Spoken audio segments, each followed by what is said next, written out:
Hello there. Hands up if you've got any students at the moment with theory books. Books like this. This is just two examples.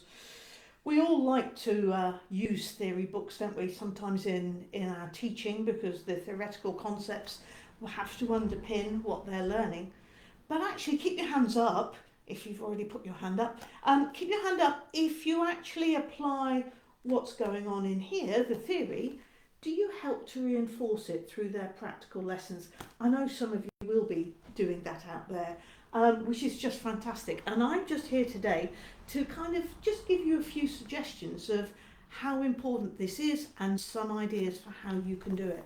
So I'm going to take Little Town of Bethlehem. It's another little Christmas carol, of course, and I've done a straightforward arrangement of it that's in the current Christmas Bonanza Curiosity box.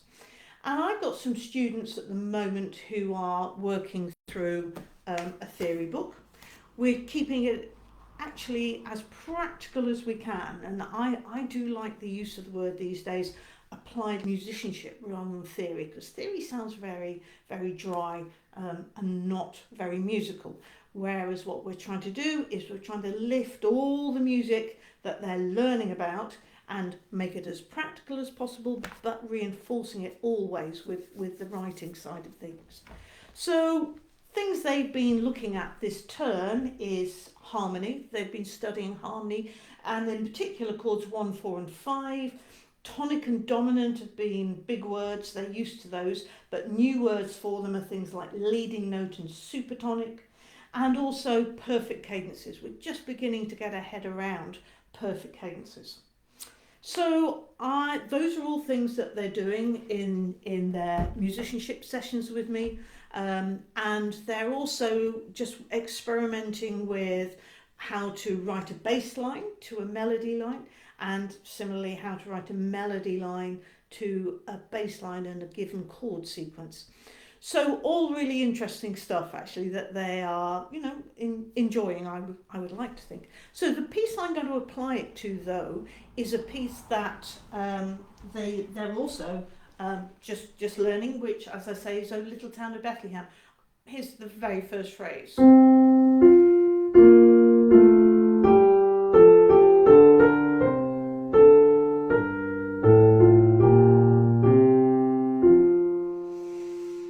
So that obviously is the first phrase of five phrases actually. So we could look at things like about the key.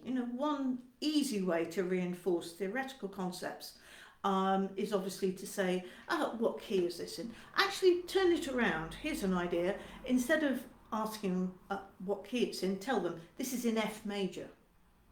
Give me 2 reasons for that. How do we know that? Give me 2 reasons for how we know that. So they have to work backwards, and you can actually then begin to see their thinking processes. I might say at the end of the first phrase is a perfect cadence. Which 2 notes make that perfect cadence? Of course it's there. What 2 chords create a perfect cadence? And we've already done some work on perfect cadences, but they might need a little bit of reminder about it's going to be the dominant going to the tonic. So what I will tend to do with my students when they're doing harmony work is I will get them to draw sort of a little box like this one. Yeah. And in that box they've got chords 1, 4 and 5, because those are the main ones they're working with, and whatever key they're in, they then write down the letter names. Ignore the numbers, that's something different. But I'll do that with any time they're having to work out harmony or chords. And the reason for that is because it can be quite hard to keep it all in their head and be able to see the wood for the trees. And I often find, and this happens to me as well, I'm busy thinking one thing and then it kind of transmorphs, I'm not sure that's a word, but it changes into something else and I write it down incorrectly. So that's just something that I do, and I'm sure many of you already do that anyhow. So they've got the names of the notes there, and then they can begin to work out chord 5 and chord 1. So we've looked at the end of the first phrase. So then the next thing is, so can you find any more examples of perfect cadences? And of course, I usually have to point them in the direction of saying, where will you look for a perfect cadence? Because of course, a perfect cadence is not going to arrive in the middle of a phrase. The cadence comes at the end of the phrase, whether it's short or long.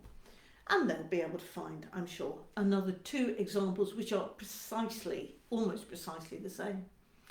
So the other things I might want to talk about are these technical names. Tonic, dominant, if you remember I said supertonic and leading note are the other ones we've been working on. But they've also done mediants, not quite so frequently. They'll need reminding of that. But if I was talking about the leading note, I might say, now, what is the leading note in the key of F major? And how many of those can you spot in the melody? Can you play the melody through and stop on every leading note? You go and try it with O Little Town of Bethlehem, because it's really interesting. Yeah? Play through the melody and stop on every leading note. However, I might also ask them about the supertonic, and which is the second degree of the scale. It's often overlooked, you know, I think, the supertonic, but it's not called the supertonic for nothing. It's a really, really important note, as you might find if you go and play through and stop on every leading note. There's a bit of a clue for you. So we would discuss that the supertonic is G together, and I might get them to count up then how many supertonics there are. I've been talking a lot over the last couple of weeks on various videos over on YouTube about how we can reinforce note reading continuously. It's not just sort of they learn to read notes in the first term or the first year and then you kind of stop. You've got to keep reinforcing it time and time again. And doing things like getting them to count up certain times a note appears, I find a very, very useful strategy. So how many times does, for example, the supertonic appear in the first line? And I've already done that. You know, I said to you about those numbers. So over this side, you can see I've actually counted up. So it appears 4 times, the supertonic, just on the first line. The tonic appears 5 times, the mediant 4 times, the subdominant twice, and the dominant twice. Really interesting. Okay, but that's by the by. So, called this Bringing Theory to Life and Practical Ways to Reinforce Music Theory Through Christmas Pieces. I'm pretty sure that a lot of you have got Christmas pieces going on. So here's a little challenge, a Sally challenge to you. Can you reinforce the theory concepts that you're currently studying with some of your students in the pieces that they're learning? Shouldn't take you long to plan this. You should know what the theory concepts are, have a look at the piece, think of one good question that you could ask that is going to do that reinforcement, and try and help them to understand that theoretical concept within the practical application of the piece they're doing. So that's my little challenge to you.